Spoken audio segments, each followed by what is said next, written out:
Here's a recording to go through. Oh, look at that great hair day. A more complicated deflection analysis. This is a homework that I assigned last year. I think in hindsight the problem was too complicated. Took way too much time, so I'm probably not going to assign another problem. I wouldn't put two forces on it like I did last year. So anyway, we have this cantilever door handle here, and it's got this 60-pound force and this 100-pound force, and it's got a circular cross section here, but a square cross section right in here. And so our mission is to find the deflection at point C, right, in both the y direction and in the z direction. So this is going to be a problem where we use superposition, but I'm also going to do the FEA on it. So I'm going to quickly go through. I'm just going to walk through the solution to it, and hopefully you'll get the idea. A lot of this is just being very meticulous and also trying to think through all the different ways this could possibly bend. So that might be kind of surprising as we go through there. So I get some of the particulars. One thing that we wouldn't you might have looked over when in the deflection analysis part is when we have a non-circular cross section and we need to have torsion on it. All right, so what's going to be happening onto this piece is that this 100 pounds is going to make the thing twist, and it's square.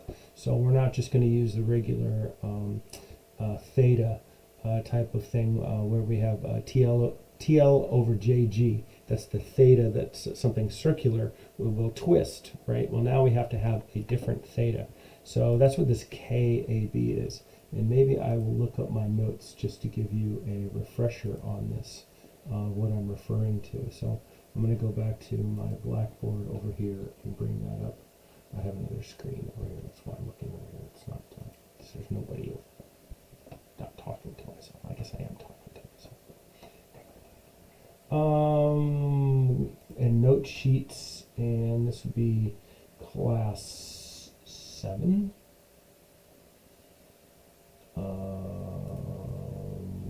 Nope, that's curved beams. Class 8. Nope, contact stress. Class 9. And yes, and I also put other examples in class 9. So let's take a look at class 9. And if you'll recall, I might have gone over this quickly, maybe too quickly. Okay, so right here, when we have a non-circular cross section, this is where the twist comes in, and what we find is we have this K right here that we use. And so instead of TL over JG, we use TL over KG, and this should be K right there, by the way. I keep forgetting to change that. But so for circular cross section, that K is right there. So that's where this comes from right here. And in this case, A and B, those dimensions are 1 inch and 1 inch. So that's where that comes from. And the rest is just the moment of inertia. And then I don't think I need the polar moment of inertia, but I put it in there anyway. All right. So, and then we also find what the elastic modulus is and the modulus of rigidity. So in the y direction, and this is really key, you got to try to think of it in this direction. How is it going to deflect in the y direction? Well, it's going to be because of this 60 pounds, right? It's going to go upwards, right? And so this thing, you could just think of this as a beam by itself first, and it's going to bend upwards. And then you could also think, well, this beam is going to cause a moment right here. This is what the square guy is going to see. He's going to see a moment that's rotating around the z axis. So he's going to bend over, right? And so what's going to happen then is there's going to be a slope at the end, and now this thing is going to rise up, right? So we need to find the slope at the end. But there's going to be itty bitty tiny little bit of axial of this square as it stretches, right? Because that one, so you got to think of there's 3 things happening at the same time. The round guy bends, right? Where we got our pull needle, right? The round guy bends. This guy, he feels like he's got a moment on the end of him, so he twists this way right here. So there's a slope. So this thing comes because there's a slope in the end of this guy comes upwards. And then it's also, because this force is coming up this way, it's pulling this, right? And that axis is probably going to be the smallest one of the three, right? So I said, so this is the way that I wrote the thing. I wrote that this deflection of B due to the force at Y, and then in the Y direction, right? So it just, I mean, it's kind of redundant there, but yes, it is the Y deflection that we're looking at. It's the location. Then we also have the bending deflection at C due to Fy. Yeah, okay, so that's going to be this guy right here.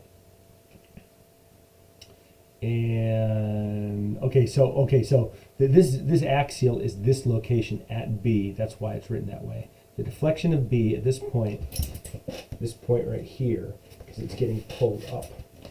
And so we could find that axial deflection pretty easy, right? That's just FL over AE. That's a standard equation for what we just calculated. You know, when we find deflection, it's a pretty standard one. And then we have the deflection at C due to this guy right here, right? So I have like a little figure here to say. So he's going to be bending, and we could look up that equation, that FL cubed over 3EI, and maybe I should pull up Shigley if I can. I'm not sure if the file is too big. I'm running off of this thing. I'll go to my documents. And this is going to be, the video is going to be way too long, so I would recommend that you just scan through instead of listening to the whole thing. I didn't mean to make it too long. Boom. Okay. So here's Shigley, and get my ugly mug out of here. And we're going to get down here near the big bottom somewhere. Yeah, below chapter 17. And I'm going to go to the beam. I want to show you the beam equations that we're going to use. It's almost there. Maybe I should pause this. If I got a little thing that says activate Windows. Boom, there you go. All right, and where is the? Can I just click on this? How do I make this thing bigger? I haven't installed my. There it is, right there. Yep, there you go. Well, I guess make it 125. Make it 150. All right. So, okay, for this simple beam right here, we have FL cubed over 3EI, right? That's what we have right here. FL cubed over 3EI. That's just this guy bending. And now we have one where we have the twist right here. So there's a moment that's been placed on the end of this beam, and that's causing it to bend, right? And then we're gonna find this slope or this angle and slope, same thing. And especially when something's really small, the angle and the slope are the same. And then we're going to multiply it by this length, and that's going to give us this vertical deflection that's going to come up here. And so I find what the moment is. I go table A9 and case 4, right? So A9 and case 4 right here, right? This is a moment placed on the end of a beam, and you can see that you have the deflection. The maximum deflection is this right here, but we don't want that. We want the slope. So what we do is we take the derivative dy dx, which is pretty easy to do, right? Because it's just x squared. So that's only going to be end up 2mb over 2ei all times x, and x is going to be the length of the thing. So it's actually just going to be mb times l over ei. I think that's what we find out down here. Yes, right there, mx over ei. You get the idea? And then we're able to find with that moment that we had up here and the length and the ei, we're able to find the slope, the angle that's in radians, and then we just multiply that by that length, and then we add all these together, and we're able to find what that deflection in the vertical direction is. And you might have a homework that's going to have some similar stuff to that. And then if we went in the z direction, right? So take a look at that. And so what we're going to have, this thing again is going to bend, right? So this thing is going to bend in that direction now, right? It's going to bend downwards, right there. Bend towards the, let's see, I guess it's, is that's going to look, because I'm reversed, I guess, yes. Yeah, it's going to be bending in that direction, right? But it's also going to be bending in this direction, right? This guy right here is it's like this force gets placed over to here, so he's going to be bending in that direction. And then he's also going to be twisting, right? So we want to find the angle and multiply it by this piece, right? Because this thing is twisting and it's causing this thing to move over to the side. I might have left one out. No, that's all three of them, right? So we could see, I guess this is looking down at the thing. Is this because of the deflection at B due to FZ, right? So this is going to be the square one right here. We'll see. I called AB right here. Here's the moment of inertia about of the square, and sure enough, okay. So this is the deflection, and once again, that's just that first case right up here, right? This guy right here, FL cubed over 3EI, and then we also have okay, yeah, we have this bending of this bar right here, so he's going to be deflecting just like he's cantilevered right off there to the side. And that's, once again, that's like the same equation right there, but we're just putting into the different lengths, the different length and the different moment of inertia that's placed on there. And then lastly, we need to have that torque that's being placed on that square section. And so we figure out the torque is just 100 times 6.5. So we end up, that's the length of that piece right there. We are able to find the twist right here. We use this K instead of a J for that. And then we just multiply that in there, and then we add them all up. So here's what we're predicting right here for this motion. And here's going to be the procedures that we're going to use. And so I believe, have I remote logged in yet? No, I haven't. I meant to. So pause for the cause. Let's see here. Where's the pause? It's 12 minutes so far. So at the 12-minute mark, or the 13-minute mark, maybe I'll make them think that's where the tutorial starts.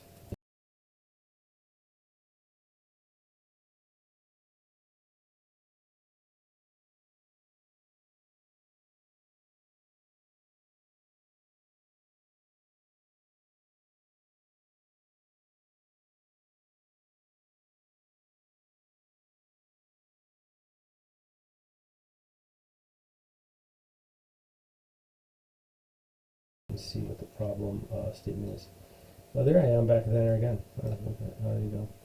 All right, so here's the problem statement right up here. I'll move that over here, and then I'll pull up my SolidWorks, and let's see if that still works. Okay, let's see. I want to try to get the axes aligned just like they have in the problem. So I'm going to start from the bottom right here. And I'm going to draw in, and am I IPS? Yes, I am. Okay, so that's good. And that doesn't look right to me. I don't want that. Okay, so I'm going to get out of that. I want the top plane. Yes. So I'm in the top plane. Okay, that's fine. And this thing is 1 inch by 1 inch. 1 by 1, and we said okay. And now I'm going to let's see, it says that it goes 10 inches up, but I'm also going to add half of the diameter, so I'm going to go up 10.5. So I do the features. I'm going to grab the sketch first. I like to do that first, and then hit that feature extrude there, and I'm going to go 10.5 upwards, and I'll accept that. And now I want to make a cantilever thing off the side, So I'm going to make a sketch onto this face, and I'm going to use my little construction line right there, and then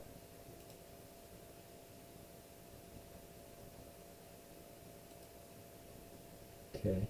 I think then all I have to do is make this 1 inch. Yes, and it's fully defined, right?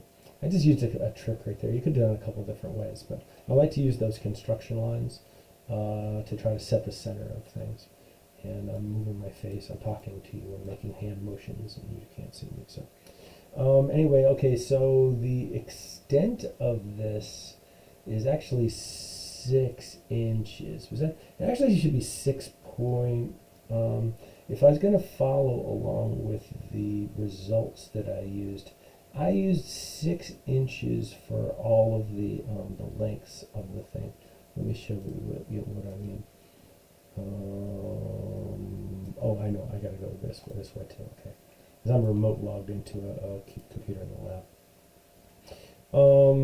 So like for all this, I put 6 inches from this edge to the right here. And so actually it should be like 6.5, but I think for my calculations I accidentally didn't make it 6.5, like right here. Now that should be fine, that's 6, but when it came to, oh no, I did use 6.5. Okay, I'm fine. All right, so I did, for the moment, is 6.5. All right, it's very small details. I'm not 100% sure that that matters all the way, but let's see. Bring this back up. So let's see, we're going to extrude that 6 inches to make it correct.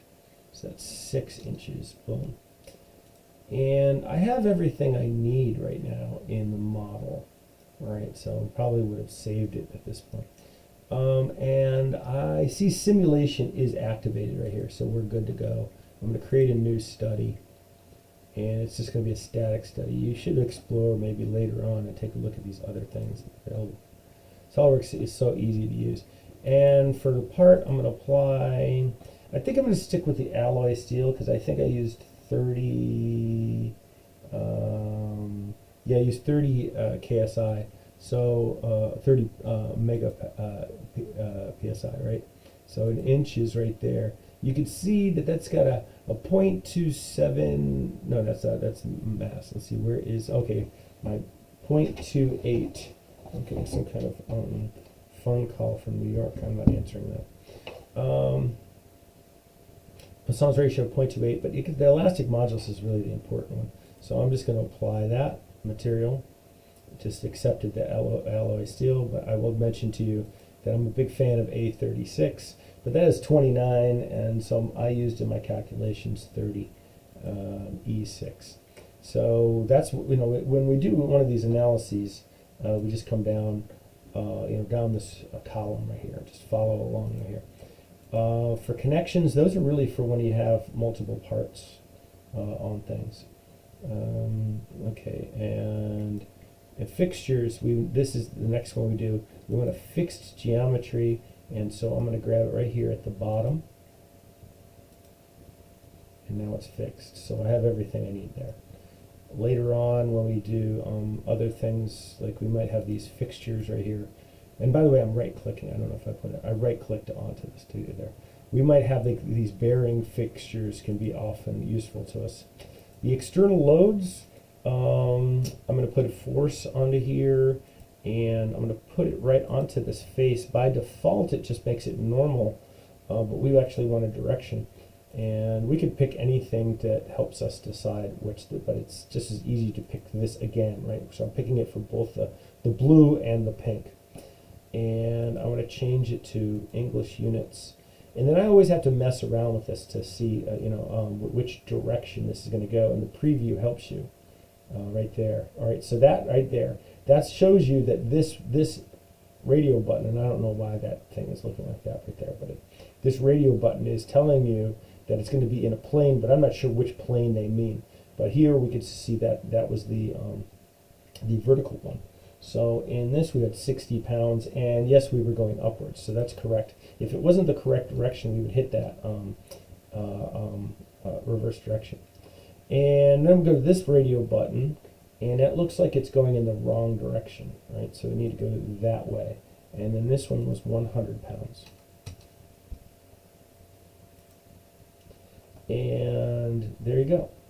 There is the whole thing loaded up, and then I'm going to do mesh. And it's good to just do a rough one first. Don't go too crazy with your mesh density, because it does have a propensity to crash sometimes. So just go to mesh, check out the mesh, take a look at it. You can see, yeah, sometimes you want to double check. Okay, so I think I'm a little concerned about the way this is connected right there. That guy right there, he's either a really ugly element or he's not connected. It looks like these are nodes right there, right? Those little tiny guys are nodes. That's actually not a node what I selected, but all these other things are nodes, and they need to be a connection. But let's just see what happens, right? That's a good approach here. And so I'm just going to hit my right click up here at the top and hit run. Should run pretty fastly. If it wasn't connected correctly, by the way, it would just crash. But here you go, we can see a results already. And they're showing us this is stress in von Mises stress, which we'll learn about in chapter 5 very soon. And that's newtons per meter squared. So this is actually a Pascal. So these are in Pascals right now. We're not dealing with stress, but this is a really good opportunity to really hammer home what you should be doing when you do a stress post-processing, which is what this is. And change this to PSI. Go ahead and leave the deformed shape the way it is. It's kind of interesting. That's under edit definition. We can just go to the chart options right here. We can show the maximum. That's sometimes interesting. And the minimum doesn't tell us anything in von Mises, because the minimum technically should be 0. Right? If you put that on there, it could show minimum right there, right? And it does have some stress, but I don't know why it's showing us what the minimum stress is. But anyway, okay, and then I like to have floating instead of scientific. And if that's the case, we don't need 3 decimal places. You can see that this is changing over here, but it's not updating fully. You have to hit enter. And I don't like having this scale like that. I don't like automatic. And you can see that it looks like 9,000 according to this is the most. So I might go with 8,000. Let me go with 8,000. That's a good example, right? 8,000 for my range. And when you do that, come down to here, down at the bottom, and make this some kind of combination there. If I had 8,000, let me go with 16 right there. And we'll see in a second what that's going to do. And then the last thing here on the settings, come to this and go discrete. Right? And hit accept. And you'll see what happens. Right? Look at my scale. It's nice and neat. And you could see I went to the discrete so I could see the definition of where each of these things are going to be. So I can actually understand a little bit more what these what the stresses mean. You can see that like the alternatives to these, it has crazy decimal places. It just uses random numbers. If you go to the continuous right there, it's kind of pretty, but it doesn't give you as much of information onto there. But anyway, that's doing the stress analysis part of the thing. I like to keep it discrete. But let's do instead the deflection. So that's the displacement here, and I want to right click that and hit show, and now it makes a rainbow. And I don't really care as much about the discrete thing when it comes to this.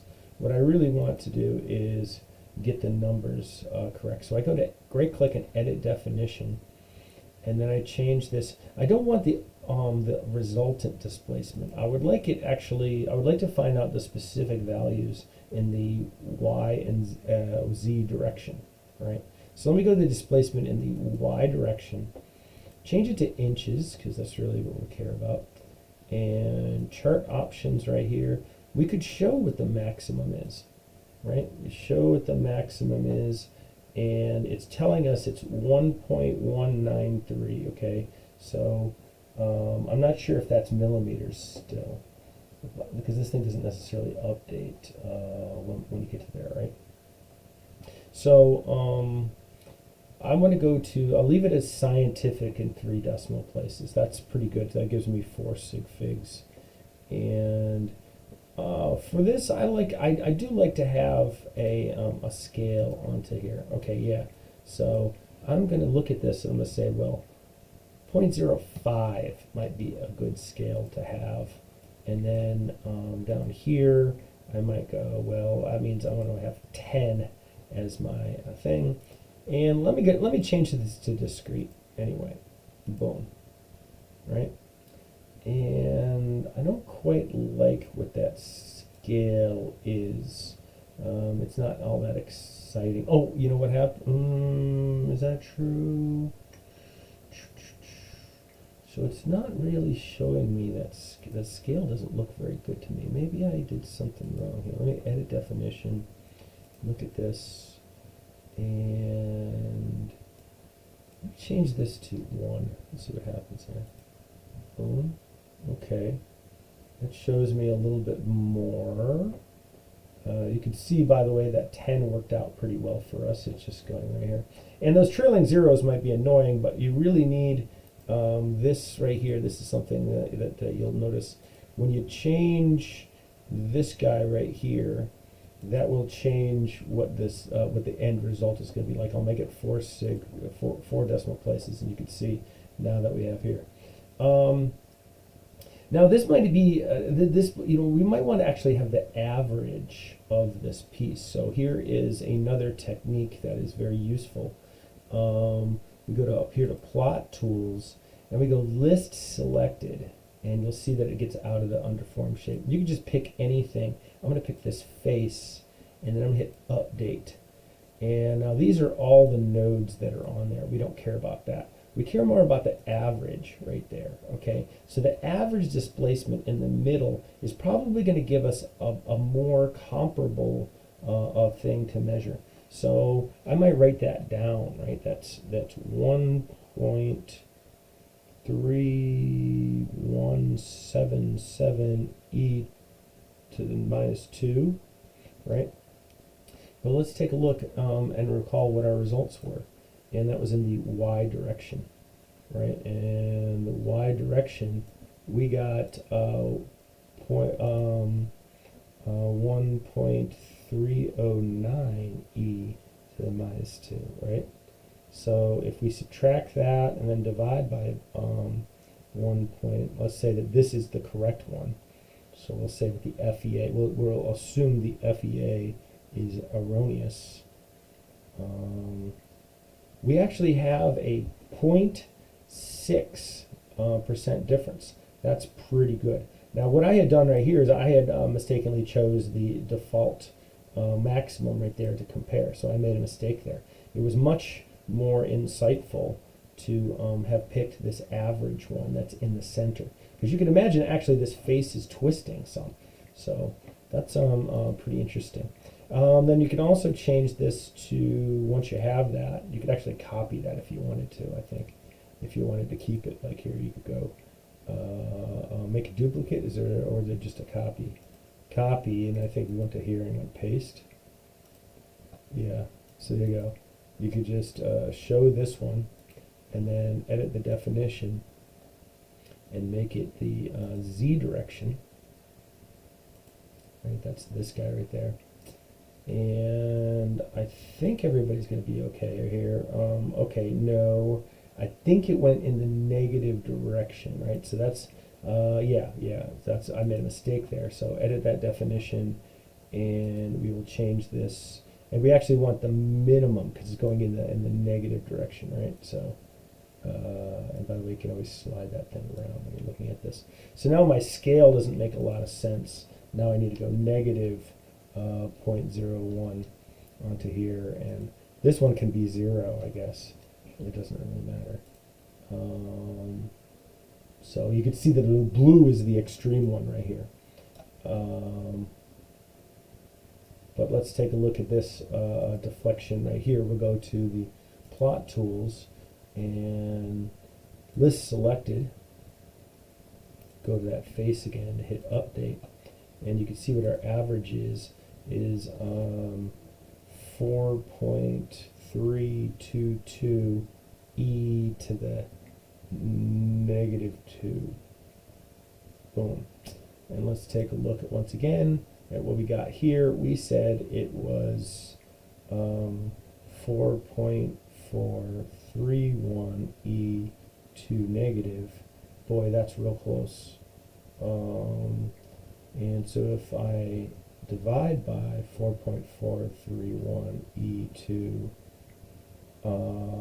I get like a 2% error right here. So I actually get 2%. You can see that I accidentally, once again, I picked this guy.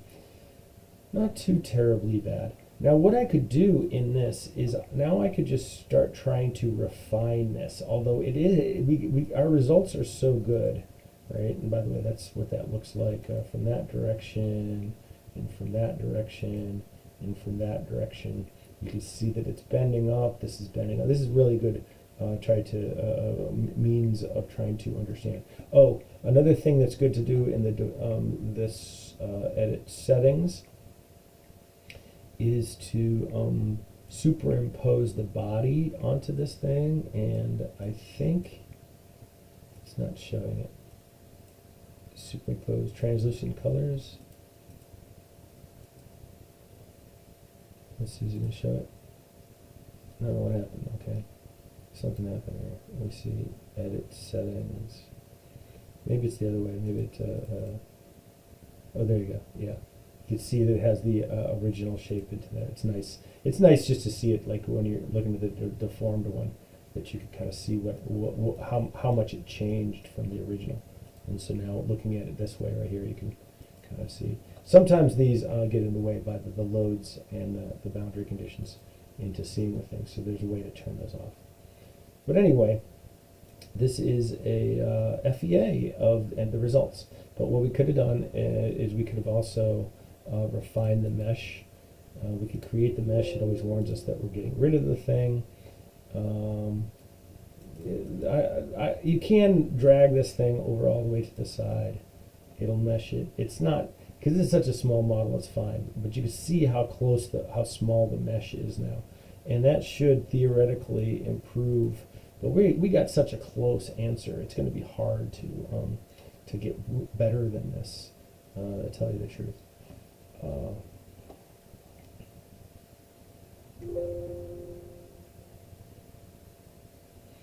So once it's done, so now I can see, and now this is really going to help out the stress results. The deflection results might not be so much, but you're going to see that there's going to be like something called a stress concentration that we're getting right there. But they got 11,000 psi as part of that. It looks like it's on fire. That looks kind of cool. But anyway, if I go back to my displacement here and I show these, right, I don't have to change the stuff any further. If I go to the plot tools and list selected, grab a hold of that face, and it's slowing down a little bit because I have more nodes. It's got more information. So the average was 1.32, and we're comparing that to 1.309, right? So I can't remember what the other one was, but I'm not sure if that's, I can't remember if that's an improvement or not. And then we can also go back over to this right here and show, and then take list selected up above, plot tools, list selected, update, and now you have average right here, 4.33 or 4.34 really. 4.34, and there you go, 4.443. Once again, I can't remember if that was a better thing, but I think it is actually. It's getting closer than it was before. But I should have written all this stuff down. But anyway, this is a FEA, and now you have this tool available to you, to do simple stuff, but that can be really abused. We'll do some more. So there's going to be a homework assignment that's related to that. We got a 35-minute video, but I think it's worth it.